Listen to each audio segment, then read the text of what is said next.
ಎಲ್ಲರಿಗೂ ನಮಸ್ಕಾರ. ಕ್ರೀಡೆ ಅಕಾಡೆಮಿಗೆ ಸ್ವಾಗತ. ಇವತ್ತು ನಾವು 5 ಅಂಕದ ಪ್ರಮುಖವಾದ ಪ್ರಶ್ನೆ ಶಿವಾಜಿಯ ದಿಗ್ವಿಜಯವನ್ನು ಅಧ್ಯಯನ ಮಾಡಲಿಕ್ಕಿದ್ದೀವಿ. ಮೊದಲನೇದಾಗಿ ಸ್ವಲ್ಪ ಆರಂಭಿಕ ಜೀವನವನ್ನು ಸ್ವಲ್ಪ ತಿಳ್ಕೊಂಡು ಶಿವಾಜಿಯ ದಿಗ್ವಿಜಯ ಕಡೆಗೆ ಹೋಗೋಣ. ಶಿವಾಜಿ 1627ರಲ್ಲಿ ಶಿವನೇರಿ ದುರ್ಗದಲ್ಲಿ ಜನಿಸ್ತಾನ ಅಂತೇಳಿ ನಾವು ನೋಡ್ತೀವಿ. ತಂದೆ ಶಹಾಜಿ ಭೋಸ್ಲೆ, ತಾಯಿ ಜೀಜಾಬಾಯಿ. ತಂದೆ ಶಹಾಜಿ ಭೋಸ್ಲೆ ಬಿಜಾಪುರದ ಸುಲ್ತಾನರಲ್ಲಿ ಸೈನಿಕಾಧಿಕಾರಿ ಆಗಿದ್ದ ಅಂತೇಳಿ ನಾವು ನೋಡ್ತೀವಿ. ಹೀಗಾಗಿ ಶಿವಾಜಿಯನ್ನು ತನ್ನ ತಾಯಿ ಜೀಜಾಬಾಯಿಯನ್ನೇ ಪಾಲನೆ ಪೋಷಣೆಯನ್ನು ಮಾಡಿ ಬೆಳೆಸಿರ್ತಕ್ಕಂಥದ್ದು. ಅಷ್ಟೇ ಅಲ್ಲದೆ ಶಿವಾಜಿಗೆ ಆಧ್ಯಾತ್ಮಿಕ ಕಥೆಗಳನ್ನು ಹೇಳುತ್ತಾ ಅವನನ್ನು ಪರಾಕ್ರಮ ವ್ಯಕ್ತಿಯನ್ನಾಗಿ ಮಾಡುವಲ್ಲಿ ಅವಳ ಪಾತ್ರ ಬಹಳ ಪ್ರಮುಖವಾಗಿರ್ತಕ್ಕಂಥದ್ದು. ಇನ್ನು ನಮಗೆ 2 ಅಂಕದ ಪ್ರಶ್ನೆ ಒಂದು ಬರ್ತದೆ ವಿದ್ಯಾರ್ಥಿಗಳೇ. ಶಿವಾಜಿಯ ಮೇಲೆ ಪ್ರಭಾವ ಬೀರಿದ ಇಬ್ಬರು ವ್ಯಕ್ತಿಗಳನ್ನು ಹೆಸರಿಸ್ರಿ ಅಂತ ಕೊಡ್ತಾರೆ ಅವರು. ಒಂದು ಜೀಜಾಬಾಯಿ ಅಂತ ಗೊತ್ತಾಯಿತು. ಇನ್ನೊಂದು ಶಿವಾಜಿಗೆ ಯುದ್ಧ ತರಬೇತಿಯನ್ನು ಕೊಟ್ಟಿರ್ತಕ್ಕಂಥ ಗುರು ದಾದಾಜಿ ಕೊಂಡದೇವ. ಇವರಿಬ್ಬರು ಕೂಡ ಬರೆದ್ರು ಕೂಡ ಓಕೆ, 4 ಜನ ಬರ್ತಾರೆ ನಮಗಲ್ಲಿ. ಒಂದು ಜೀಜಾಬಾಯಿ, ದಾದಾಜಿ ಕೊಂಡದೇವ, ಸಂತ ರಾಮದಾಸರು ಮತ್ತು ತುಕಾರಾಮರು, ಸಂತ ತುಕಾರಾಮರು ಅಂಥೇಳಿ 4 ಜನರ ನಾವು ನೋಡ್ತೀವಿ. ಇದರಲ್ಲಿ ಇವರನ್ನು ಬರೆದರೆ ಸಾಕು. ಓಕೆ, ಶಿವಾಜಿಯ ಸೈನಿಕ ಸಾಧನೆ ಅಥವಾ ದಿಗ್ವಿಜಯಗಳು ಅಂತೇಳಿ ಬಂದಾಗ ಇವನ ದಿಗ್ವಿಜಯಗಳಲ್ಲಿ ಅವನ ಬೆನ್ನೆಲುಬಾಗಿ ನಿಂತವರೇ ಮಾವಳಿಯರು ಅಂತೇಳಿ ನಾವು ನೋಡ್ತೀವಿ. ಅಂದರೆ ಗುಡ್ಡಗಾಡುಗಳಲ್ಲಿ ನೆಲೆಸಿರ್ತಕ್ಕಂಥ ಹಲವಾರು ಜನಾಂಗಗಳನ್ನು ಒಟ್ಟುಗೂಡಿಸಿ ಏನು ಮಾಡ್ತಾನೆ ಅಂತ ಕೇಳಿದಾಗ ಒಂದು ಸೈನ್ಯವನ್ನು ಕಟ್ಟಿ ಯುದ್ಧಕ್ಕೆ ಅಣಿಯಾಗ್ತಾನ, ಹಲವಾರು ಯುದ್ಧಗಳನ್ನು ಮಾಡಿ ಜಯಶಾಲಿ ಆಗ್ತಾನ ಅಂತೇಳಿ ನಾವು ನೋಡ್ತೀವಿ. ಈ ಎಲ್ಲ ದಿಗ್ವಿಜಯಗಳ ಹಿಂದೆ ಬೆನ್ನೆಲುಬಾಗಿ ನಿಂತವರೇ ಮಾವಳಿಯರು ಅಂತೇಳಿ ನಾವು ನೋಡ್ತೀವಿ. ಓಕೆ ವಿದ್ಯಾರ್ಥಿಗಳೇ, ಇದರಲ್ಲಿ ನಾವು ಮೊದಲನೇ ಪಾಯಿಂಟ್ ನೋಡಿದಾಗ ಅನೇಕ ಕೋಟೆಗಳನ್ನು ವಶಪಡಿಸಿಕೊಂಡ ಶಿವಾಜಿ ಅಂತೇಳಿ ನಾವು ನೋಡ್ತೀವಿ. ಅದರಲ್ಲಿ ಯಾವ್ಯಾವ ಕೋಟೆಗಳನ್ನು ಈ ಮಾವಳಿಯರ ನೇತೃತ್ವದಲ್ಲಿ ಹಲವಾರು ಕೋಟೆಗಳನ್ನು ವಶಪಡಿಸಿಕೊಂಡ. ಅದರಲ್ಲಿ ಒಂದನೇದು ತೋರಣ ಕೋಟೆ, ಆಮೇಲೆ ಚಿಖಾನ್ ಕೋಟೆ, ಆಮೇಲೆ ಕೊಂಡನ್ ಕೋಟೆ, ಸಿಂಹಗಡ ಹಾಗೂ ಪುರಂದರ ಮುಂತಾದ ಅನೇಕ ಕೋಟೆಗಳನ್ನು ವಶಪಡಿಸಿಕೊಂಡ ಶಿವಾಜಿ ಅಂತೇಳಿ ನಾವು ನೋಡ್ತೀವಿ. ಇಲ್ಲಿ ವಿಶೇಷ ಏನು ಅಂತ ಕೇಳಿದಾಗ ಇವೆಲ್ಲ ಕೋಟೆಗಳು ಬಿಜಾಪುರ ಸುಲ್ತಾನನಿಗೆ ಸೇರಿರ್ತಕ್ಕಂಥ ಕೋಟೆಗಳೇ ಆಗಿದ್ದವು. ಹೀಗಾಗಿ ಈ ಬಿಜಾಪುರದ ಸುಲ್ತಾನ ಏನು ಮಾಡ್ತಾನ, ನನ್ನ ಕೋಟೆಗಳನ್ನು ಯಾವಾಗ ಶಿವಾಜಿ ವಶಪಡಿಸಿಕೊಂಡಾನ ಅಂಥೇಳಿ ಸಿಟ್ಟಿಗೆದ್ದೇನು ಮಾಡ್ತಾನ, ಅವನ ತಂದೆ ಶಹಾಜಿ ಭೋಸ್ಲೆ ಬಿಜಾಪುರ ಸುಲ್ತಾನಲ್ಲಿ ಏನು ಸೈನಿಕಾಧಿಕಾರಿಯಾಗಿದ್ದ ಅವನನ್ನು ಬಂಧಿಸ್ತಾರ. ಯಾಕಂದ್ರೆ ಕೇಳಿದ್ರೆ ಇವನ ಮಗನೇ ನಮ್ಮ ಕೋಟೆಗಳನ್ನು ವಶಪಡಿಸಿಕೊಂಡಾನ, ಇವನನ್ನು ನಾವು ಏನು ಮಾಡೋದು ಬಂಧಿಸ್ತಾರ, ನಮ್ಮ ಕೋಟೆಗಳನ್ನು ಪುನಃ ಮರಳಿಸಬಹುದು ಅಂತಕ್ಕಂಥ ಕಾರಣದಿಂದ ಏನು ಮಾಡ್ತಾರ ಅಂತ ಕೇಳಿದಾಗ ಅವನನ್ನು ಬಂಧಿಸ್ತಾರ. ಹೀಗಾಗಿ ಇದು 1ನೇ ಪಾಯಿಂಟಲ್ಲಿ ಬರೀಬೇಕು. ಇನ್ನು 2ನೇ ಪಾಯಿಂಟ್ ಏನಂತ ಕೇಳಿದಾಗ ಇದು ಮುಂದುವರೆದು ಹೋಗ್ತದೆ. ವಿದ್ಯಾರ್ಥಿಗಳು ಏನು ಅಂತ ಕೇಳಿದಾಗ ನಾ ಈ ಮುಂದೆ ಹೇಳೋ ಪಾಯಿಂಟನ್ನು ಕೂಡ ಇದರೊಳಗೆ ಇನ್ಕ್ಲೂಡ್ ಆಗಿ ಬರೀಬಹುದು. ಅಂದರೆ ಪಾಯಿಂಟ್ಗಳು ಜಾಸ್ತಿ ಮಾಡಬೇಕಾದ್ರೆ 2ನೇ ಪಾಯಿಂಟ್ ಏನು ಹಾಕಬೇಕು ಅಂತ ಕೇಳಿದಾಗ ಶಹಾಜಿ ಭೋಸ್ಲೆನ ಉಪಾಯದಿಂದ ಬಿಡುಗಡೆಗೊಳಿಸಿದ್ದು ಅಂಥೇಳಿ ನಾವು ನೋಡ್ತೀವಿ. ಓಕೆ, ಇದು 2ನೇ ಪಾಯಿಂಟ್. ಶಹಾಜಿ ಭೋಸ್ಲೆನ ಉಪಾಯದಿಂದ ಬಿಡುಗಡೆಗೊಳಿಸಿದ್ದು ಅಂಥೇಳಿ ನಾವು ನೋಡ್ತೀವಿ. ಯಾವಾಗ ಬಿಜಾಪುರದ ಸುಲ್ತಾನ ಶಹಾಜಿ ಭೋಸ್ಲೆನ ಬಂಧಿಸ್ತಾರ ಆವಾಗ ಶಿವಾಜಿ ಏನು ಮಾಡ್ತಾನ ಅಂತ ಕೇಳಿದಾಗ ತನ್ನ ರಾಜನೈತಿಕ ಜಾಣ್ಮೆಯಿಂದ ತನ್ನ ತಂದೆಯನ್ನು ಏನು ಮಾಡ್ತಾನ ಬಿಡಿಸಿಕೊಂಡು ಬರ್ತಾನ ಅಂಥೇಳಿ ನಾವು ಈ 2ನೇ ಒಂದು ಪಾಯಿಂಟ್ನಲ್ಲಿ ನಾವು ನೋಡ್ತೀವಿ. ಯಾವಾಗ ಸಿಟ್ಟಿಗೆ ಇರ್ತಾನೆ ನೀವು ಬಿಜಾಪುರ ಸುಲ್ತಾನ, ಸಿಟ್ಟಿಗೆದ್ದೇನು ಮಾಡ್ತಾನ, ತನ್ನ ತಂದೆಯನ್ನು ಬಂಧನದಲ್ಲಿಟ್ಟಿರ್ತಾನ. ಈ ಬಂಧನ ಸುದ್ದಿಯನ್ನು ಕೇಳಿರ್ತಕ್ಕಂಥ ಶಿವಾಜಿ ಏನು ಮಾಡ್ತಾನ, ತನ್ನ ರಾಜನೈತಿಕ ಜಾಣ್ಮೆಯಿಂದ ಅವನನ್ನು ಬಿಡಿಸಿಕೊಂಡು ಬರ್ತಾನ ಅಂಥೇಳಿ 2ನೇ ಪಾಯಿಂಟಲ್ಲಿ ನಾವು ನೋಡ್ತೀವಿ. ಇನ್ನು 3ನೇ ಪಾಯಿಂಟ್ ಏನಂತ ಕೇಳಿದಾಗ ಅವನು ಒಂದು ಕೋಟೆಯನ್ನು ನಿರ್ಮಾಣ ಮಾಡ್ತಾನೆ. ಆ ಪಾಯಿಂಟನ್ನು ಹಾಕಲೇಬೇಕು. ಏನು, ಪ್ರತಾಪಗಡ ಕೋಟೆಯ ನಿರ್ಮಾಣ. 3ನೇ ಪಾಯಿಂಟ್ ಏನ್ರಿ, ಪ್ರತಾಪಗಡ ಕೋಟೆಯ ನಿರ್ಮಾಣ ಅಂಥೇಳಿ ನಾವು ನೋಡ್ತೀವಿ. ಶಿವಾಜಿ ಏನು ಮಾಡ್ತಾನೆ ಅಂತ ಕೇಳಿದಾಗ ಕೊಂಕಣ ತೀರದಲ್ಲಿ ಒಂದು ಪ್ರದೇಶವನ್ನು ನಿರ್ಮಾಣ ಮಾಡ್ತಾನೆ. ಆ ಪ್ರದೇಶನ ಜಾವಳಿ ಅಂತಕ್ಕಂಥ ಒಂದು ಪ್ರದೇಶ. ಈ ಕೊಂಕಣ ತೀರದಲ್ಲಿ ಜಾವಳಿ ಅಂತಕ್ಕಂಥ ಪ್ರದೇಶವನ್ನು ನಿರ್ಮಾಣ ಮಾಡ್ತಾನೆ. ಈ ಒಂದು ಪ್ರದೇಶದಲ್ಲಿ ಒಂದು ಸುವ್ಯವಸ್ಥಿತವಾದ ಸುಸಜ್ಜಿತವಾದ ಕೋಟೆಯನ್ನು ಕಟ್ತಾನ. ಆ ಕೋಟೆ ಪ್ರತಾಪಗಡ ಕೋಟೆ. ಯಾಕಂತ ಕೇಳಿದಾಗ ಇದು ಸುವ್ಯವಸ್ಥಿತ ನಾವು ಯಾವ ಕರಿತೀವಿ ಅಂತ ಕೇಳಿದಾಗ ಇವನ ಪ್ರತಿಯೊಂದು ದಿಗ್ವಿಜಯಲ್ಲಿ ಇದು ಅಣಿಯಾಗಿತ್ತು. ಯಾಕಂತ ಕೇಳಿದಾಗ ಎಲ್ಲ ಒಂದು ಸೈನಿಕರ ತರಬೇತಿಯು ಇಲ್ಲಿ ಪ್ರತಾಪಗಡ ಕೋಟೆಯಲ್ಲಿ ಆಗ್ತಾ ಇತ್ತು. ಅದಕ್ಕೆ ಶಿವಾಜಿ ನಿರ್ಮಾಣ ಮಾಡಿದ ಹಲವಾರು ಕೋಟೆಗಳಲ್ಲಿ ಈ ಒಂದು ಕೋಟೆ ಯಾವುದು ಪ್ರತಾಪಗಢ ಕೋಟೆ ಅತಿ ವಿಶಾಲವಾದ ಸುವ್ಯವಸ್ಥಿತವಾದ ಕೋಟೆ ಅಂಥೇಳಿ ನಾವು ನೋಡ್ತೀವಿ. ಇನ್ನು ನಾವು 4ನೇ ಪಾಯಿಂಟ್ ಏನು ಬರಿಬೇಕು ಅಂತ ಕೇಳಿದಾಗ ಅಫ್ಜಲ್ ಖಾನನನ್ನು ಸೋಲಿಸಿದ್ದು ಅಥವಾ ಅಫ್ಜಲ್ ಖಾನನ ಸೋಲಿಸಿದ ಶಿವಾಜಿ ಅಂಥೇಳಿ ನಾವು ನೋಡ್ತೀವಿ. ನೋಡ್ರಿ ಏನು ಮಾಡ್ತಾನ ಶಿವಾಜಿ ಹಲವಾರು ಕೋಟೆಗಳು ನಾವು ವಶಪಡಿಸಿಕೊಂಡನ. ಯಾವ್ಯಾವುದು ಅದರಲ್ಲಿ ನಾವು ನೋಡಿದಾಗ ತೋರಣ ಕೋಟೆ, ಚಿಕಾನ್ ಕೋಟೆ, ಕೊಂಡನ, ಸಿಂಹಗಡ, ಪುರಂದರ ಕೋಟೆ ಆಗಿರ್ತಾವಲ್ಲ. ಹೀಗೆ ಮತ್ತೆ 1659ರಲ್ಲಿ ಮತ್ತೆ ಬಿಜಾಪುರ ಸುಲ್ತಾನನ ಕೋಟೆಯನ್ನು ಗೆದ್ದುಕೊಳ್ಳುವಲ್ಲಿ ಅವನ ಸೈನಿಕ ಚಟುವಟಿಕೆಯನ್ನು ಮುಂದುವರೆಸ್ತಾನೆ ಶಿವಾಜಿ. ಇದರಿಂದ ಏನಾಗ್ತದ, ಶಿವಾಜಿಯ ವಿರುದ್ಧ ಬಿಜಾಪುರದ ಸುಲ್ತಾನ ಭಾಳಷ್ಟು ಸಿಟ್ಟಿಗೆ ಇರ್ತಾನೆ. ಯಾಕಂದ್ರೆ ಮೊದಲೇ ಯುದ್ಧ ಮಾಡಿರ್ತಾನ, ಅವನ ತಂದೆಗೆ ಬಂಧಿಸಿರ್ತಾರ, ಇವನನ್ನು ಬಿಡಿಸ್ಕೊಂಡು ಹೋಗಿದ್ದು ಒಂದು ಸಿಟ್ಟಿರ್ತದಲ್ಲ. ಹೀಗಾಗಿ ಏನು ಮಾಡ್ತಾನೆ ಅಂತ ಕೇಳಿದಾಗ ಅವನ ಮೇಲೆ ಮತ್ತೆ ಸೀರು ತೀರಿಸ್ಕೊಳ್ಬೇಕು, ಹೊಳ್ಳಿ ಎಲ್ಲ ಕೋಟೆಗಳನ್ನು ಪುನಃ ವಶಪಡಿಸಿಕೊಳ್ಳಬೇಕು ಅಂತಕ್ಕಂಥ ಕಾರಣದಿಂದ ಒಬ್ಬ ಸೈನಿಕನನ್ನು, ಒಬ್ಬ ಅಧಿಕಾರಿಯನ್ನು ನೇಮಕ ಮಾಡ್ತಾನೆ. ಅವನೇ ಯಾರು ಅಂತ ಕೇಳಿದಾಗ ಅಫ್ಜಲ್ ಖಾನ್ ಅಂತಕ್ಕಂಥ ಒಬ್ಬ ದಂಡನಾಯಕನನ್ನು ಏನು ಮಾಡ್ತಾನೆ ಶಿವಾಜಿಯ ಮೇಲೆ ಯುದ್ಧಕ್ಕೆ ಕಳಿಸ್ತಾನ. ಆಗ ಈ ಅಫ್ಜಲ್ ಖಾನ್ ಏನು ಮಾಡ್ತಾನೆ ಅಂತ ಕೇಳಿದಾಗ ಶಿವಾಜಿಯ ಮೇಲೆ ಯುದ್ಧಕ್ಕೆ ಬರ್ತಾನ ಅಂಥೇಳಿ ನಾವು ನೋಡ್ತೀವಿ.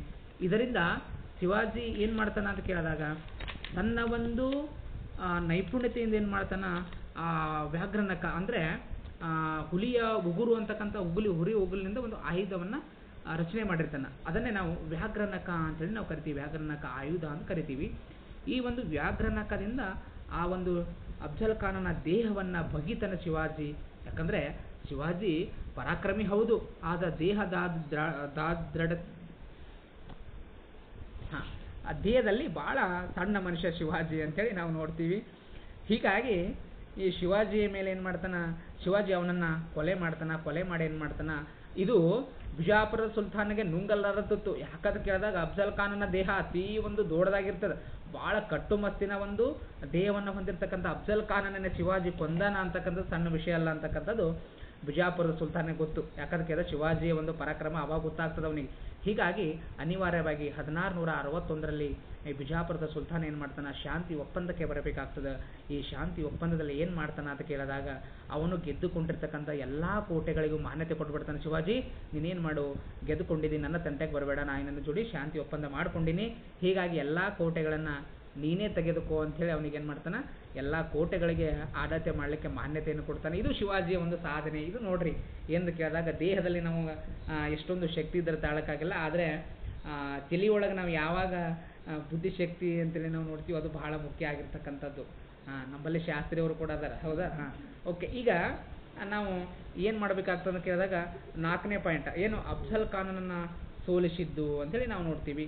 ಏನು ಮಾಡ್ತಾನ ಈ ಅಫ್ಜಲ್ ಖಾನ ಯಾರು, ಎಲ್ಲಿಂದ ಬಂದ ಅಂತಕ್ಕಂಥ ವಿಚಾರ ನಮಗೆ ಗೊತ್ತಾಗಬೇಕಾದ್ರೆ ಶಿವಾಜಿ ದಕ್ಷಿಣ ಭಾರತ ಅಷ್ಟೇ ಅಲ್ಲದೆ ಉತ್ತರ ಭಾರತದ ಮೇಲೂ ಕೂಡ ಪ್ರಭಾವವನ್ನು ಬೀರಿದ್ದ ಅಂತಕ್ಕಂಥದ್ದು ಈ ವಿಚಾರವನ್ನು ನೋಡಿದಾಗ ಗೊತ್ತಾಗ್ತದೆ ನಮಗೆ, ಹೌದಾ? ಏನು ಅಂಥೇಳಿ ನಾವು ನೋಡಿದಾಗ ಔರಂಗಜೇಬನ ನಿದ್ದೆಯನ್ನು ಕೂಡ ಕೆಡಿಸಿದ್ದ ಶಿವಾಜಿ ಕನಸು ಬರೇ ದಕ್ಷಿಣ ಭಾರತ, ದಕ್ಕನ್ ಭಾರತ ಅಷ್ಟೇ ಅಲ್ಲದೆ ಉತ್ತರ ಭಾರತದ ಕೂಡ ಗೆದ್ದಬೇಕು ಅಂತಕ್ಕಂಥ ವಿಚಾರ ಅವನಿಗಿತ್ತು. ಹೀಗಾಗಿ ಔರಂಗಜೇಬನ ನಿದ್ದೆಯನ್ನು ಕೂಡ ಕೆಡಿಸಿದ್ದ. ಔರಂಗಜೇಬ ಏನು ಮಾಡ್ತಾನ ಅಂತ ಕೇಳಿದಾಗ ಒಬ್ಬ ದಂಡನಾಯಕನನ್ನು ನೇಮಕ ಮಾಡ್ತಾನೆ ಶಿವಾಜಿಯ ಮೇಲೆ ಯುದ್ಧ ಸಾರಲಿಕ್ಕೆ. ಅವನೇ ಯಾರು ಅಂತ ಕೇಳಿದಾಗ ಶಾಹಿಸ್ತೆ ಖಾನ ಅಂತಕ್ಕಂಥ ಒಬ್ಬ ಅಧಿಕಾರಿ. ಈ ಶಾಹಿಸ್ತೆ ಖಾನನ ಏನು ಮಾಡ್ತಾನೆ ಔರಂಗಜೇಬ, ದಕ್ಕನ್ನಿನ ನೂತನ ರಾಜ್ಯಪಾಲನಾಗಿ ನೇಮಿಸ್ತಾನ. ಯಾರು? ಔರಂಗಜೇಬ. ಓಕೆ, ದಕ್ಕನ್ನಿನ ರಾಜ್ಯಪಾಲನಾಗಿ ನೇಮಕವಾಗಿರ್ತಕ್ಕಂಥ ಶಾಹಿಸ್ತೆ ಖಾನ ಅವ ಏನು ಮಾಡ್ತಾನ, ಸಡನ್ಲಿ ಶಾಹಿಸ್ತೆ ಖಾನ ಯಾವಾಗ ದಕ್ಕನ್ನಿನ ರಾಜ್ಯಪಾಲನಾಗಿ ಅಧಿಕಾರ ಸ್ವೀಕಾರ ಮಾಡಿದ ತಕ್ಷಣನೇ ಏನು ಮಾಡ್ತಾನ, ಪೂನಾವನ್ನು ಗೆದ್ದುಕೊಳ್ತಾನೆ. ಈ ಒಂದು ಪೂನಾವನ್ನು ಗೆದ್ದುಕೊಂಡ ನಂತರದಲ್ಲಿ ಏನು ಮಾಡ್ತಾನ, ಪೂನಾದಲ್ಲಿರ್ತಕ್ಕಂಥ ಹಲವಾರು ವಿಶಾಲವಾದ ಪ್ರದೇಶಗಳು, ಮರಾಠ ಪ್ರದೇಶಗಳಾಗಿರ್ತಕ್ಕಂಥ ಕೊಂಕಣ ಮತ್ತು ಚಿಕಾನ್ ಕೋಟೆಗಳನ್ನು ವಶಪಡಿಸಿಕೊಳ್ತಾನ. ಇದು ಶಾಹಿಸ್ತೆ ಖಾನನ ಮೊದಲ ಯಶಸ್ವಿ ಸಾಧನೆ ಅಂತೇಳಿ ನಾವು ನೋಡ್ತೀವಿ. ಇದಾದ ನಂತರದಲ್ಲಿ ಏನು ಮಾಡ್ತಾನೆ ಶಿವಾಜಿ, ಅವನ ಮೇಲೂ ಕೂಡ ಕಣ್ಣಿಟ್ಟಿರ್ತಾನೆ. ಹೇಗಾದ್ರೂ ಮಾಡಿ ನಾ ಶಾಹಿಸ್ತೆ ಖಾನನನ್ನು ಸೋಲಿಸದೆ ಹೋದರೆ ನನ್ನ ಒಂದು ಸೋಲು ಖಚಿತ, ನಾನು ಇಡೀ ಸಾಮ್ರಾಜ್ಯವನ್ನು ಕಳ್ಕೋಬೇಕಾದಂತಕ್ಕಂಥ ವಿಚಾರ ಮಾಡ್ತಾ ಇದ್ದಾಗ ಏನಾದರೂ ಒಂದು ಸಮಯಕ್ಕಾಗಿ ಕಾಯ್ದುಕೊಳ್ತಿರ್ತಕ್ಕಂಥ ಶಿವಾಜಿಗೆ ಒಂದು ಸಮಯ ಒದಗಿ ಬರ್ತದೆ. ಏನು ಅಂತ ಕೇಳಿದಾಗ ಶಾಹಿಸ್ತೆ ಖಾನ್ ಏನು ಮಾಡ್ತಾನ, ಶಿವಾಜಿಯ ಬಾಲ್ಯ ಜೀವನವನ್ನು ಕಳೆದಿರ್ತಕ್ಕಂಥ ಪೂನಾದ ಮನೆಯಲ್ಲೇ ಬೀಡನ್ನು ಬಿಡ್ತಾನ. ಹೀಗಾಗಿ ಇದೇ ಒಂದು ಸಮಯ ಬಹಳ ಅವನಿಗೆ ಏನು ಮಾಡ್ತಾರ, ಒಂದು ಸಂತೋಷ ಕೊಡ್ತದ. ಹಾಗಾಗಿ ಏನು ಮಾಡ್ತಾನೆ, ಆ ಒಂದು ಪೂನಾದ ಮನೆಯ ಎಲ್ಲ ಒಂದು ಸುರಂಗ ಮಾರ್ಗಗಳು, ಕಳ್ಳ ಮಾರ್ಗಗಳು ಶಿವಾಜಿ ಗೊತ್ತಿರ್ತದ. ಹೀಗಾಗಿ ಏನು ಮಾಡ್ತಾನ, 1663 ಶಿವಾಜಿ ಏನು ಮಾಡ್ತಾನ ಅಂತ ಕೇಳಿದಾಗ ಕೇವಲ 100 ಸೈನಿಕರೊಂದಿಗೆ ಏನು ಮಾಡ್ತಾನ, ಮದುವೆ ದಿಬ್ಬಣ ಅಂತಕ್ಕಂಥ ಒಂದು ಕಾರ್ಯಕ್ರಮ ಏರ್ಪಡಿಸ್ತಾನೆ. ನಿಮ್ಗೆ ಗೊತ್ತದ ಮದುವೆ ದಿಬ್ಬಣ ಅಂದ್ರೇನು? ಮದುಮಗ ಇರ್ತಾನೆ, ಅವರಿಗೆಲ್ಲ ಅಲಂಕಾರ ಮಾಡ್ಕೊಂಡು ಹಿಂದೆಲ್ಲ ಜನರಿಗೆ ತೊಗೊಂಡು ಅವರು ಎಲ್ಲ ಮುಖ ಮುಚ್ಕೊಂಡು ಏನು ಮಾಡ್ತಾರೆ, ಮದುಮಗರಿಗೆ ಕರ್ಕೊಂಡು ಹೋಗ್ತಿರ್ತಾರಲ್ಲ. ಹಾಗೆ ಮದುವೆ ದಿಬ್ಬಣ ಅಂತಕ್ಕಂಥ ಒಂದು ಮಾರು ವೇಷವನ್ನು ಧರಿಸಿಕೊಂಡು ಶಿವಾಜಿ ಏನು ಮಾಡ್ತಾನ, ಪೂನಾದ ತಾನು ಕಳೆದಿರ್ತಕ್ಕಂಥ ಪೂನಾದ ಮನೆಗೆ ಶಾಹಿಸ್ತೆ ಖಾನ್ ಇದ್ದಕ್ಕೆ ಬೀಡು ಬಿಟ್ಟಿರ್ತಕ್ಕಂಥ ಸ್ಥಳಕ್ಕೆ ಸಡನ್ಲಿ ಏನು ಮಾಡ್ತಾನೆ, ಭೇಟಿ ಕೊಡ್ತಾನೆ. ಅವಾಗ ಶಾಹಿಸ್ತೆ ಖಾನನಿಗೆ ಏನಾಗ್ತದೆ, ದಿಗ್ಭ್ರಮೆ ಆಗಿಬಿಡ್ತದೆ. ಏನಪ್ಪ ಇದು ಶಿವಾಜಿ, ಎಲ್ಲಿ ಹೋದ್ರೂ ಕೂಡ ಶಿವಾಜಿ ಬಂದನಲ್ಲ ಅಂತಕ್ಕಂಥ ವಿಚಾರವ ಅವನಿಗೆ ಊಹಿಸಿಕೊಳ್ಳಕ್ಕೆ ಸಾಧ್ಯವಾಗಿರೋದಿಲ್ಲ. ಹೀಗಾಗಿ ಅವನಿಗೆ ಗೊತ್ತಿರ್ತದೆ ಶಿವಾಜಿ ಒಂದು ಪರಾಕ್ರಮ. ಹೀಗಾಗಿ ತಪ್ಪಿಸಿಕೊಳ್ಳಿಕ್ಕೆ ಪ್ರಯತ್ನ ಪಡ್ತಾನೆ, ಆ ಒಂದು ಮನೆಯಿಂದ ಓಡಲಿಕ್ಕೆ ಪ್ರಯತ್ನ ಪಡ್ತಾನೆ. ಆದರೆ ಶಿವಾಜಿ ಅವನನ್ನು ಬಿಡೋದಿಲ್ಲ. ಅವನಿಗೇನು ಮಾಡ್ತಾನೆ, ತನ್ನ ಒಂದು ಖಡ್ಗದಿಂದ ಅವನ ಹೆಬ್ಬೆರಳುಗಳನ್ನು ಟೋಟಲಿ 2 ಕೈಗಳ ಬೆರಳುಗಳನ್ನು ಕಟ್ ಮಾಡ್ತಾನೆ. ಇದರಿಂದ ಏನು ಮಾಡ್ತಾನೆ, ಶಾಹಿಸ್ತೆ ಖಾನ ಅಲ್ಲಿಂದ ಪಲಾಯನವನ್ನು ಗೈತಾನ ಅಂತೇಳಿ ನಾವು ನೋಡ್ತೀವಿ. ಇದು ಅವನ ದೊಡ್ಡ ಯಶಸ್ವಿ ಸಾಧನೆ ಆಗ್ತದೆ. ಔರಂಗಜೇಬನಿಗೂ ಅಲ್ಲಿ ವಿಜಯಪುರ ಸುಲ್ತಾನರಿಗೆ ಗೊತ್ತಾಗಿರ್ತದಲ್ಲ, ಹೀಗೆ ಔರಂಗಜೇಬನಿಗೂ ಕೂಡ ಗೊತ್ತಾಗ್ತದೆ ಇವನ ಒಂದು ಸಾಧನೆ, ಇವನ ಒಂದು ಪರಾಕ್ರಮ. ಇದು ಉತ್ತರ ಭಾರತಕ್ಕೂ ಮುಟ್ತದ ಅಂಥೇಳಿ ನಾವು ನೋಡ್ತೀವಿ. ಇನ್ನು ಅವನ ಇನ್ನಿತರ ಸಾಧನೆಯಲ್ಲಿ ಏನು ಮಾಡ್ತಾನೆ ಅಂತ ಕೇಳಿದಾಗ, ಸೂರತ್ನ ಮೇಲೆ ದಾಳಿಯನ್ನು ಮಾಡ್ತಾನೆ ಶಿವಾಜಿ ಅಂತೇಳಿ ನಾವು ನೋಡ್ತೀವಿ. ಏನು ಸೂರತ್ನ ಮೇಲೆ ಯಾಕೆ ದಾಳಿ ಮಾಡ್ತಾನೆ ಅಂತ ಕೇಳಿದಾಗ, ಪಶ್ಚಿಮ ತೀರದ ಒಂದು ಸಂಪದ್ಭರಿತವಾಗಿರ್ತಕ್ಕಂಥ ಬಂದರು ಯಾವುದು, ಸೂರತ್ ಬಂದರ ಆಗಿರ್ತದೆ. ಇದರ ಮೇಲೆ 1664 ಶಿವಾಜಿ ಏನು ಮಾಡ್ತಾನೆ, ದಾಳಿಯನ್ನು ಮಾಡ್ತಾನೆ. ಈ ಒಂದು ಬಂದರಿನ ಮೇಲೆ ದಾಳಿಯನ್ನು ಮಾಡಿ ಹಲವಾರು ಸಂಪತ್ಭರಿತವಾಗಿರ್ತಕ್ಕಂಥ ಅಲ್ಲಿನ ಬಂದರಲ್ಲಿರ್ತಕ್ಕಂಥ ಏನು ಅಲ್ಲಿ ರವಾನೆ ಆಗಿರ್ತಕ್ಕಂಥ ರಫ್ತು ಆಮದು ಆಗಿರ್ತಕ್ಕಂಥ ಎಲ್ಲ ಒಂದು ಸಂಪದ್ಭರಿತಕ್ಕಂಥ ವಸ್ತುಗಳನ್ನು ಲೂಟಿ ಮಾಡ್ತಾನೆ. ಹಲವಾರು ಕೋಟಿ ರೂಪಾಯಿಗಳನ್ನು ಸಂಗ್ರಹಿಸ್ತಾನೆ ಈ ಒಂದು ಸೂರತ್ನ ಮೇಲೆ ದಾಳಿ ಮಾಡಿ. ಹೀಗಾಗಿ ಮೊಘಲರ ಅರಸ ಔರಂಗಜೇಬ ಏನು ಮಾಡ್ತಾನೆ, ಮತ್ತೆ ಒಬ್ಬ ದಂಡನಾಯಕನನ್ನು ಇವನ ಮೇಲೆ ದಾಳಿ ಮಾಡಲಿಕ್ಕೆ ಕಳಿಸ್ತಾನ. ಅವನೇ ಯಾರು ಅಂತ ಕೇಳಿದಾಗ, ಜಯಸಿಂಗ ಅಂತಕ್ಕಂಥ ಒಬ್ಬ ಸೈನಿಕಾಧಿಕಾರಿಯನ್ನು ಕಳಿಸ್ತಾನ ಶಿವಾಜಿ ಮೇಲೆ ಯುದ್ಧಕ್ಕೆ ಔರಂಗಜೇಬ ಅಂತೇಳಿ ನಾವು ನೋಡ್ತೀವಿ. ಇಲ್ಲ ನೋಡ್ರಿ ವಿದ್ಯಾರ್ಥಿಗಳು, ಇದ್ರ ಮೇಲೆ ಕೂಡ ಸಬ್ಮಿಟ್ ಮಾಡ್ಕೋಬಹುದು. ಜಯಸಿಂಗನೊಂದಿಗೆ ಯುದ್ಧ ಅಂತಲೂ ಕೂಡ ಮಾಡ್ಕೋಬಹುದು, ಇದ್ರಾಗ ಇನ್ಕ್ಲೂಡ್ ಆಗಿ ಬರೀಬಹುದು. ಓಕೆ, ಏನು ಮಾಡ್ತಾನ, ಶಿವಾಜಿಯ ವಿರುದ್ಧ ಔರಂಗಜೇಬ ಜಯಸಿಂಗನನ್ನು ಕಳಿಸ್ತಾನ. ಜಯಸಿಂಗ ಬಹಳ ಪರಾಕ್ರಮಿ ಆಗಿರ್ತಾನೆ. ಅಫ್ಜಲ್ ಖಾನ್ ನಂಗೆ ಸುಮ್ಮನೆ ಮಬ್ಬಿರೋದಿಲ್ಲ, ಬರೀ ದೇಹದಾದ್ರತೆ ಹೊಂದಿರೋದಿಲ್ಲ, ಬಹಳ ಚಾಣಕ್ಯನಾಗಿರ್ತಾನೆ ಇವನು ಜಯಸಿಂಗ ಅಂತೇಳಿ ನಾವು ನೋಡ್ತೀವಿ. ಜಯಸಿಂಗ ಬಂದ ತಕ್ಷಣದಲ್ಲಿ ಏನು ಮಾಡ್ತಾನೆ, ಮಿಂಚಿನ ದಾಳಿಗಳ ಮೂಲಕ ಪುರಂದರ, ರಾಯಗಢ ಮತ್ತು ಹಲವಾರು ಕೋಟೆಗಳನ್ನು ಸ್ವಾಧೀನಪಡಿಸಿಕೊಂಡು ಏನು ಮಾಡ್ತಾನೆ, ಅವಾಗ ಶಿವಾಜಿ ಅನಿವಾರ್ಯವಾಗಿ ಸೋಲನ್ನು ಒಪ್ಪಿಕೊಳ್ಬೇಕಾಗ್ತದೆ. ಯಾಕಂದರೆ ಹಲವಾರು ಕೋಟೆಗಳನ್ನು ವಶಪಡಿಸಿಕೊಂಡಾಗ ಏನು ಮಾಡ್ತಾನೆ, ಅನಿವಾರ್ಯವಾಗಿ ಜಯಸಿಂಗನೊಂದಿಗೆ ಒಪ್ಪಂದ ಮಾಡ್ಕೋಬೇಕಾಗ್ತದೆ. ಎಷ್ಟರಲ್ಲಿ ಒಪ್ಪಂದ ಮಾಡ್ಕೋತಾನೆ, ಯಾವ ಒಪ್ಪಂದ ಅಂತೇಳಿ ನಾವು ನೋಡಿದಾಗ 1665 ಏನು ಪುರಂದರ ಒಪ್ಪಂದಕ್ಕೆ ಸಹಿ ಹಾಕ್ತಾನೆ. ಸಹಿ ಹಾಕಿ ಈ ಒಂದು ಒಪ್ಪಂದದಲ್ಲಿ ಹಲವಾರು ಷರತ್ತುಗಳನ್ನು ಕೊಡಬೇಕಾಗ್ತದೆ. ಏನು ಷರತ್ತು ಅಂತ ಕೇಳಿದಾಗ, ಅವನ ಬಳಿ ಹಲವಾರು ಕೋಟೆಗಳಿರ್ತವೆ ಶಿವಾಜಿ ಬಳಿ. ಇವರಿಗೆ ಮೊಘಲರಿಗೆ ಈ ಒಂದು ಒಪ್ಪಂದದ ಪ್ರಕಾರ, ಯಾವ ಒಪ್ಪಂದ, ಪುರಂದರ ಒಪ್ಪಂದದ ಪ್ರಕಾರ 23 ಕೋಟೆಗಳು ಮೊಘಲರಿಗೆ ಒಪ್ಪಿಸಬೇಕಾಗ್ತದೆ. ಹೀಗಾಗಿ ಬರೀ ಕೇವಲ 35 ಕೋಟೆಗಳಲ್ಲಿ 23 ಕೋಟೆಗಳನ್ನು ಅವನಿಗೆ ಕೊಡ್ತಾನೆ. 12 ಕೋಟೆಗಳಲ್ಲಿ ಮಾತ್ರ ಅವನ ಅಧಿಕಾರವನ್ನು ಉಳಿಸಿಕೊಂಡು ಅಧಿಕಾರವನ್ನು ಮಾಡಲಿಕ್ಕೆ ಒಪ್ಪಿಕೊಳ್ತಾನೆ. ಅಷ್ಟೇ ಅಲ್ಲದೆ ಔರಂಗಜೇಬ ಏನು ಮಾಡ್ತಾನೆ, ಕಪ್ಪ ಕಾಣಿಕೆಯನ್ನು ಔರಂಗಜೇಬ ಕೊಡಲಿಕ್ಕೆ ಒಪ್ಪಿಕೊಳ್ತಾನೆ. ಅಷ್ಟೇ ಅಲ್ಲದೆ ತನ್ನ ಮಗ ಸಾಂಬಾಜಿಯೊಂದಿಗೆ 5000 ಮನ್ಸಾಬ್ದಾರನ್ನ ನೇಮಕ ಮಾಡಬೇಕು ತನ್ನ ಅಧಿಕಾರದಲ್ಲಿ ಅಂತಕ್ಕಂಥ ಒಂದು ಒಪ್ಪಂದಕ್ಕೆ ಕೂಡ ಬರಬೇಕಾಗ್ತದೆ ವಿದ್ಯಾರ್ಥಿಗಳೇ ಅಂತೇಳಿ ನಾವು ನೋಡ್ತೀವಿ. ಇನ್ನು ಜಯಸಿಂಗ ಒಂದು ಒತ್ತಾಯವನ್ನು ಮಾಡ್ತಾನೆ. ಏನು ಒತ್ತಾಯ ಅಂತ ಕೇಳಿದಾಗ, ನೀನು ಸೈನ್ಯದಲ್ಲಿ ಈ ಒಂದು ಯುದ್ಧದಲ್ಲಿ ಸೋತಿದೆಯಾ, ಪುರಂದರ ಒಪ್ಪಂದಕ್ಕೆ ಬಂದಿದೆಯಾ, ಈ ಒಂದು ಒಪ್ಪಂದದ ಪ್ರಕಾರ ನೀನು ಏನು ಮಾಡಬೇಕು ಅಂತ ಕೇಳಿದಾಗ, ಮೊಘಲರ ಆಸ್ಥಾನಕ್ಕೆ, ಔರಂಗಜೇಬನ ಆಸ್ಥಾನಕ್ಕೆ ನೀನು ಭೇಟಿ ಕೊಡಬೇಕು ಅಂತಕ್ಕಂಥ ವಿಚಾರಕ್ಕೆ ಬರ್ತಾರೆ. ಆದರೆ ಮೊದಲಿಗೆ ಶಿವಾಜಿ ಇದಕ್ಕೆ ಒಪ್ಪೋದಿಲ್ಲ. ಆದರೆ ಜಯಸಿಂಗ್ ಏನು ಮಾಡ್ತಾನೆ, ನೀನು ಒಪ್ಪಲೇಬೇಕು, ಇಲ್ಲ ಒಪ್ಪಲಿಲ್ಲ ಅಂದ್ರೆ ಅವು 12 ಕೋಟೆಗಳನ್ನು ನಾನು ಮತ್ತೆ ಪುನಃ ವಶಪಡಿಸಿಕೊಳ್ತೀನಿ ಅಂತಕ್ಕಂಥ ವಿಚಾರಕ್ಕೆ ಬರಬೇಕಾಗ್ತದೆ. ಹೀಗಾಗಿ ಏನು ಮಾಡ್ತಾನೆ ಶಿವಾಜಿ, ಆಯ್ತುಪ್ಪ ನಾನು ಬರ್ತೀನಿ, ನಿನ್ನ ಒಪ್ಪಂದದ ಪ್ರಕಾರ ಏನು ಮಾಡ್ತೀನಿ, ನಾನು ಔರಂಗಜೇಬನ ಆಸ್ಥಾನಕ್ಕೆ ಬರ್ತೀನಿ ಅಂತೇಳಿ ಒಪ್ಕೊಂಡು ಔರಂಗಜೇಬನ ಆಸ್ಥಾನಕ್ಕೆ ಹೋತನ. ಆದರೆ ಅಲ್ಲೇನಾಗ್ತದೆ ಕೇಳಿದ್ರೆ ಶಿವಾಜಿಗೆ ದೊಡ್ಡ ಅವಮಾನ ಆಗ್ತದೆ. ಏನು ಅವಮಾನ ಅಂತ ಕೇಳಿದಾಗ, ಔರಂಗಜೇಬ ಶಿವಾಜಿಗೆ ಮರ್ಯಾದೆನೇ ಕೊಡೋದಿಲ್ಲ. ಅವನ ಆಸ್ಥಾನಕ್ಕೆ ಬಂದಿರ್ತಾನ, ಬಾ ಕೂತ್ಕೊಳ್ಳೋ ರಾಜ್ಯ ಮರ್ಯಾದೆನೇ ಕೊಡೋದಿಲ್ಲ. ಅವನನ್ನು ಏನು ಮಾಡ್ತಾನೆ, ಬಹಳ ಅವಮಾನವನ್ನು ಗೊಳಿಸಿದ ಅಷ್ಟೇ ಅಲ್ಲದೆ ಏನು ಮಾಡ್ತಾನೆ ಅಂತ ಕೇಳಿದ್ರೆ, ಅವನನ್ನು 1666 ಏನು ಮಾಡ್ತಾನೆ ಅಂತ ಕೇಳಿದಾಗ ಬಂಧನದಲ್ಲಿ ಇಡ್ತಾನೆ ಶಿವಾಜಿ ಅಂತೇಳಿ ನಾವು ನೋಡ್ತೀವಿ. ಇನ್ನು ಬಂಧನದಲ್ಲಿ ಏನು ಮಾಡ್ತಾನೆ, ಅವನನ್ನು ಅವನ ತಂದೆನೂ ಕೂಡ ಬಂಧನದಲ್ಲಿರ್ತಾನೆ. ಹೀಗಾಗಿ ಇವನನ್ನು ಬಂಧನದಲ್ಲಿಟ್ಟಾಗ ಶಿವಾಜಿ ಒಂದು ಅಲ್ಲಿ ಸಣ್ಣ ಒಂದು ಪ್ಲ್ಯಾನನ್ನು ಮಾಡ್ತಾನೆ. ಏನು, ನಾನು ಹೇಗಾದರೂ ಮಾಡಿ ಇಲ್ಲಿಂದ ತಪ್ಪಿಸ್ಕೊಂಡು ಹೋಗಬೇಕು ಅಂತಕ್ಕಂಥ ನಾಟಕದ ಒಂದು ಪಾತ್ರಕ್ಕೆ ಅಣಿ ಆಗ್ತಾನೆ. ಅಲ್ಲಿ ಅನಾರೋಗ್ಯದಂತೆ ನಡೆಸ್ತಾನೆ. ನನಗೇನು ಪೂರ ಈಗ ಸತ್ಯನಂತಕ್ಕಂಥದ್ದನ್ನು ಏನು ಮಾಡ್ತಾನೆ, ಹಿಂಗೆ ಚಕ್ರ ಬಂದು ಬಿದ್ದಂಗೆ ಮಾಡ್ತಾನೆ. ಆಗ ಔರಂಗಜೇಬ ಏನು ಮಾಡ್ತಾನೆ ಅಂತ ಕೇಳಿದ್ರೆ ಅವನನ್ನು ಒಂದು ಏನು ಮಾಡ್ತಾನೆ, ಆರೋಗ್ಯದ ಕೋಣೆಗೆ ತಪಾಸಣೆಗೆ ಕಳಿಸಿದಾಗ ಅವ ಏನು ಮಾಡ್ತಾನೆ, ತಪ್ಪಿಸ್ಕೊಳ್ಳಿಕ್ಕೆ ಪ್ರಯತ್ನ ಪಟ್ಟು ಸಿಹಿ ತುಂಬಿದ ಒಂದು ಬುಟ್ಟಿ ಒಳಗೆ ಏನು ಮಾಡ್ತಾನೆ ಅಂತ ಕೇಳಿದಾಗ ಶಿವಾಜಿ ಏನು ಮಾಡ್ತಾನ ಆ ಒಂದು ಸಿಹಿ ತುಂಬಿದ ಬುಟ್ಟಿ ಒಳಗಿಂದ ಏನು ಮಾಡ್ತಾನೆ, ಪರಾರಿ ಆಗಲಿಕ್ಕೆ ಬಯಸ್ತಾನ. ಆಮೇಲೆ ಅಲ್ಲಿಂದನೂ ಕೂಡ ಪರಾರಿಯಾಗಿ ಏನು ಮಾಡ್ತಾನೆ, ಹೊರಗೆ ಬರ್ತಾನೆ ಶಿವಾಜಿ ಅಂತೇಳಿ ನಾವು ನೋಡ್ತೀವಿ. ಆವಾಗ ಅವನ ಮಗ ಸಾಂಭಾಜಿಯೊಂದಿಗೆ ಹೊರಗೆ ಬಂದು ಏನು ಮಾಡ್ತಾನೆ, ಹಲವಾರು ನೋಡ್ರಿ ಪುನಃ ಹೊರಗೆ ಬಂದು ಏನು ಮಾಡ್ತಾನೆ, ಔರಂಗಜೇಬ ವಶಪಡಿಸಿಕೊಂಡಿರ್ತಕ್ಕಂಥ ಹಲವಾರು ಕೋಟೆಗಳು ಅಷ್ಟೇ ಅಲ್ಲದೆ ಸೂರತ್ನ ಮೇಲೆ ಮತ್ತೆ ಪುನಃ ದಾಳಿ ಮಾಡ್ತಾನೆ. ಯಾಕಂದ್ರೆ ಸೂರತ್ ಸಂಪದ್ಭರಿತವಾಗಿರ್ತಕ್ಕಂಥ ಒಂದು ಬಂದರು ಅಂತೇಳಿ ನಾವು ನೋಡ್ತೀವಿ. ಪುನಃ ಅದರ ಮೇಲೆ ದಾಳಿ ಮಾಡಿ ಹಲವಾರು ಕೋಟೆಗಳನ್ನು ವಶಪಡಿಸಿಕೊಂಡು, ಎಲ್ಲ ಕೋಟೆಗಳು ಔರಂಗಜೇಬ ವಶಪಡಿಸಿಕೊಂಡಿರ್ತಕ್ಕಂಥ ಎಲ್ಲ ಕೋಟೆಗಳನ್ನು ಪುನಃ ವಶಪಡಿಸಿಕೊಂಡು ಏನು ಮಾಡ್ತಾನೆ, ಅವನಿಗೆ ಸೋಲನ್ನು ಅನುಭವಿಸುವಂತೆ ಮಾಡ್ತಾನೆ ಅಂತೇಳಿ ನಾವು ನೋಡ್ತೀವಿ. ಇನ್ನು ಕೊನೆ ಪಾಯಿಂಟ್ ಏನಂತ ಕೇಳಿದಾಗ ಶಿವಾಜಿಯ ಕಿರೀಟಧಾರಣೆ. ಶಿವಾಜಿ ಏನು ಮಾಡ್ತಾನೆ, ಇದೆಲ್ಲ ಆದ ಬಳಿಕ ಅವನ ದಿಗ್ವಿಜಯ ಇವೆಲ್ಲ ಮತ್ತೆ ಪುನಃ ಕೋಟೆಗಳನ್ನು ವಶಪಡಿಸಿಕೊಂಡ ಬಳಿಕ 1674ರಲ್ಲಿ ಅವನಿಗೆ ಕಿರೀಟಧಾರಣೆ ಆಗ್ತದೆ. ಅಲ್ಲಿ ಕಿರೀಟಧಾರಣೆ ಅಥವಾ ಪಟ್ಟಾಭಿಷೇಕ ಆಗ್ತದೆ. ಎಲ್ಲಿ ಎಂದು ಕೇಳಿದಾಗ ರಾಯಗಢ ಎಂಬಲ್ಲಿ ವೈಭವ ಮತ್ತು ವೈದಿಕ ವಿಧಿವಿಧಾನಗಳ ಪ್ರಕಾರ ಅವನಿಗೆ ಏನಾಗ್ತದೆ, ಛತ್ರಪತಿ ಬಿರುದಿನೊಂದಿಗೆ ಪಟ್ಟಾಧಾರಣೆ ಮಾಡಲಾಗ್ತದೆ ಅಂತೇಳಿ ನಾವು ನೋಡ್ತೀವಿ.